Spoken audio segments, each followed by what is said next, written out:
महर्षि नंदिकेश्वर ने बताया कि बहुत पहले भगवान विष्णु पराशक्ति लक्ष्मी और अन्य अनुयायियों के साथ शेष नाग पर सो रहे थे। उस समय भगवान ब्रह्मा भगवान विष्णु के पास गए और उन्हें देखकर अशिष्टता से पूछा कि वे क्यों सो रहे हैं। भगवान ब्रह्मा ने घोषणा की कि गुरु के प्रति इस तरह के अशिष्ट व्यवहार के लिए दंड दिया जाना चाहिए।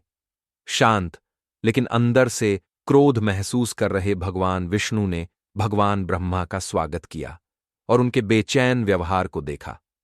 तब भगवान ब्रह्मा ने दुनिया के रक्षक के रूप में अपनी श्रेष्ठता और स्थिति का दावा किया, जिस पर भगवान विष्णु ने उन्हें याद दिलाया कि दुनिया उनके भीतर मौजूद है।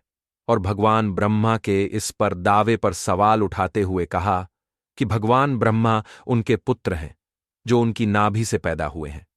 जैसे जैसे स्थिति बढ़ती गई, भगवान ब्रह्मा और भगवान विष्णु दोनों ही भ्रम में फंस गए। वे लड़ने के लिए तैयार हो गए। प्रत्येक ने सर्वश्रेष्ठ होने का दावा किया। उन्होंने हंस और चील पर सवार होकर अपनी लड़ाई शुरू की, जिसने देवताओं का ध्यान आकर्षित किया। संघर्ष को देखने के लिए उत्साहित वे आकाश से पंखुड़ियों की वर्षा को देखने के लिए एकत्र हुए।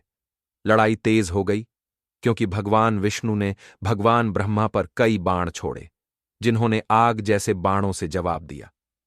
इस भयंकर संघर्ष को देखकर देवता चिंतित हो गए। अंततः भगवान ब्रह्मा और भगवान विष्णु दोनों ही अत्यंत क्रोधित हो गए और उन्होंने एक दूसरे पर अपने सबसे शक्तिशाली अस्त्रों का प्रयोग किया। उनके अस्त्रों ने आकाश को भयंकर ऊर्जा से भर दिया, जिससे देवता चिंतित हो गए। उन्होंने महादेव की शक्ति को याद किया और शरण मांगी, यह समझते हुए कि उनकी कृपा के बिना पृथ्वी पर कुछ भी पूरा नहीं हो सकता। भयभीत देवता कैलाश की चोटी पर चढ़ गए, जहां उन्हें सर्वशक्तिमान देवता शिव मिले। सभा में उन्होंने शिव को कृपापूर्वक बैठे और देवी पार्वती और समर्पित अनुयायियों से घिरे हुए देखा।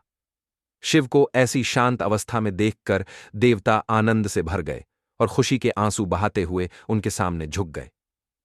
भगवान शंकर ने देवताओं की श्रद्धा को देखते हुए उनका स्वागत किया और सुखद और शुभ वचन बोलने लगे।